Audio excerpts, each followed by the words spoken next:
plans to deploy armed military troops to Chicago. There is no invasion here. There is no insurrection here. And local and state law enforcement are on the job and managing what they need to. Without my permission and against my vigorous objections, the President has federalized 300 Illinois National Guard military troops and hundreds of National Guard members from Texas, and he has ordered them to activate for duty in Illinois. I have called upon Governor Abbott to immediately withdraw his support for this decision and refuse to allow Texas National Guard members to be used in this way. Let me be clear. Donald Trump is using our service members as political props and as pawns in his illegal effort to militarize our nation's cities. I want to thank Attorney General Kwame Raoul and his staff, along with my General Counsel Ann Spillane and our excellent Governor's Office legal team, for working tirelessly for weeks now to prepare federal lawsuits in anticipation of this unconstitutional invasion of Illinois by the federal government. For weeks now, Donald Trump, Kristi Noem, and Gregory Bovino have brought their militarized CBP and ICE agents to the streets of Chicago to cause violence and chaos in this city. They need to stop inciting our city's residents. Since the beginning of this invasion, families have been snatched up off the streets or removed from their homes, zip-tied and detained for hours, including especially U.S. citizens and legal residents of our state. And in the words of CBP Chief Patrol Agent Greg Bovino, they're being chosen by how they look. Peaceful protesters have been hit with tear gas and shot with rubber bullets. Journalists simply reporting the facts on the ground have been targeted and arrested. U.S. citizens, including children, have been traumatized and detained. This escalation of violence is targeted and intentional and premeditated. The Trump administration is following a playbook: cause chaos, create fear and confusion, make it seem like peaceful protesters are a mob by firing gas pellets and tear gas canisters at them. Why? To create the pretext for invoking the Insurrection Act so that he can send military troops to our city. He wants to justify and normalize the presence of armed soldiers under his direct command. I want to take you through the steps that he's taken to follow the playbook and show how it is playing out real time here in Illinois. When I first heard reports of Trump's plan to send armed military troops into our streets, more than 100 elected officials, business leaders, clergy, law enforcement, educators, and community organizations gathered on August 25th to send an unequivocal message to Donald Trump. We don't want troops on the streets of Chicago.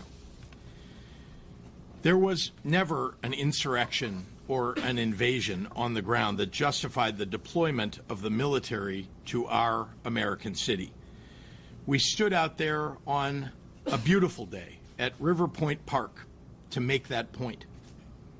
Donald Trump's deranged depiction of Chicago as a hellhole, a war zone, and the worst and most dangerous city in the world was just complete BS. He clearly has decided to declare war on a great American city that has the lowest homicide rate in 60 years. In a state that has record employment and near record tourism. And he's done it for some unspoken reason. I spent the days and weeks following that out and about in our communities, in Bronzeville, in Austin, in Little Village, Berwyn, South Shore, and others, walking and talking and listening to real Chicagoans and local business owners, something Donald Trump, Greg Bovino, Tom Homan, and Kristi Noem have never bothered to do. No insurrections, no invasions. The folks in the neighborhoods do not want armed troops marching in their streets. When it comes to public safety, they want civilian law enforcement when they need them, and jobs, and after-school programs for kids in the neighborhoods. They do not want Donald Trump to occupy their communities. Then the Trump invasion began. Since ICE and CBP announced their operations on September 8th, our people have been subjected to violence, intimidation, and harassment. They have struck fear in our communities, including notably fear in the hearts of U.S. citizens. Trump and the thuggery that his agents have brought has actively made us less safe. Less than a week later, on September 12th, ICE shot and killed a man in Franklin Park, a nearby suburb of Chicago. His name was Silverio Villegas Gonzalez. Reports say that he had just dropped his kids off at daycare and was headed to work. Shortly after that incident, ICE issued a statement justifying the killing, saying that the federal agent was seriously injured, sustained multiple injuries, and was dragged a significant distance. Immediately, we were left with more questions than answers. And frankly, the story just didn't add up. I demanded a full accounting into the facts of the situation. The community was rightfully distraught. Even Mexican President Claudia Sheinbaum demanded answers. The facts are coming out, and they are raising even more questions. The Chicago Sun-Times obtained body camera footage from Franklin Park PD. The agent said on camera his injuries were nothing major and that he was dragged a little bit. As a reminder, DHS said that the agent was seriously injured, sustained multiple injuries, and was dragged a significant distance. His children, Silverio's children, have now been left without a father, and they and the public deserve to know the truth. There's been zero accountability or transparency from ICE or the administration. Last week, federal agents dressed in camouflage gear conducted a military-style raid on an apartment building in South Shore, a neighborhood of Chicago. They brought Black Hawk military helicopters and more than 100 agents in full tactical gear. Even though it was supposedly a very dangerous and important mission, they brought dozens of cameras and set them up so that they could film their attack on the building in HD for social media. See for yourself.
So even though they documented the raid, their propaganda video conveniently left out important facts.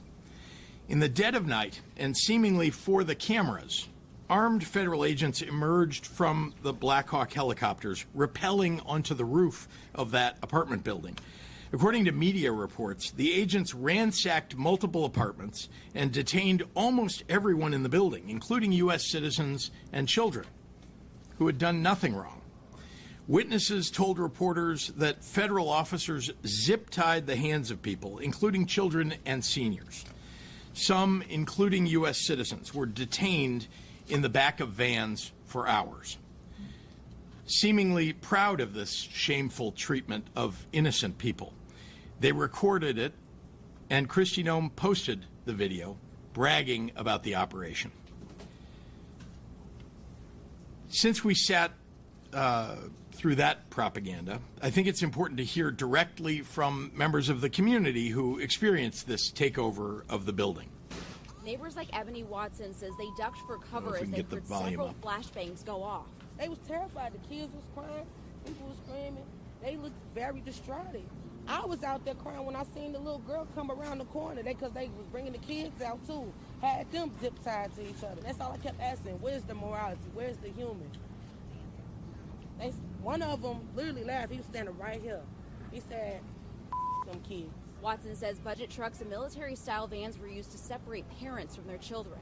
Other neighbors say. All right, let's move on. No one can hear it, although ABC 7 gets credit. They had a big 15-inch chainsaw with a round blade on it, cutting this fence down. We're under siege. We're being invaded by our own military. The FBI did confirm this morning that they did help the U.S. Border Patrol carry out a targeted immigration enforcement operation in this area, and they say they have been supporting these efforts at the direction of the U.S. Attorney General. Imagine being a child awakened in the middle of the night by a Black Hawk helicopter landing on your roof. Imagine an armed stranger entering your home and forcibly removing you from your bed, zip-tying your hands, separating you from your family, and detaining you in a dark van for hours. This didn't happen in some faraway authoritarian regime. It happened right here in Chicago, right here in the United States of America. The reports of excessive use of force against children is unconscionable. And the way many innocent residents who lived in the building were treated is appalling. In response, I've directed the Illinois Department of Children and Family Services and the Illinois Department of Human Services to provide support and to evaluate the treatment of the children who were traumatized. If they find suspected abuse or neglect by federal agents, the state will be taking every possible action to hold those individuals accountable. Now, I'd like to turn to some examples of the more egregious actions that we've seen from ICE, CBP, and the other federal agents. Over the past several weeks, it has been made abundantly clear that Trump's invasion force is not going after the worst of the worst, like he said. They're harassing and detaining many people based only on the color of their skin. Tamale vendors, delivery people, people looking for work at Home Depot, and even families just out and about enjoying themselves on a sunny day. Dasha Ramirez, an 8-year-old girl, and her family were detained by federal agents while enjoying a day in Millennium Park. Witnesses saw her crying and clutching her doll. Honestly, what danger did they represent? What is it that they presented that was so awful? And how did detaining them make anyone safer? Federal agents have been openly carrying assault rifles downtown, racially profiling people, and based on that, demanding proof of citizenship, and snatching people up in our neighborhoods without a judicial warrant. All of it rightfully has Illinoisans very upset. In the small suburban village of Broadview, with a population of 8,000, federal agents have turned 2 blocks of protest areas into a war zone by firing chemical agents and tear gas at peaceful protesters. They've used rubber bullets and flashbangs. Agents reportedly unholstered their guns and pointed them at peaceful protesters. They arrested a journalist who was a bystander, and they fired a chemical weapon at a CBS reporter in her car. They even detained Juan Munoz, an Oak Park trustee. And they're detaining people for extended periods in a facility not designed for that purpose.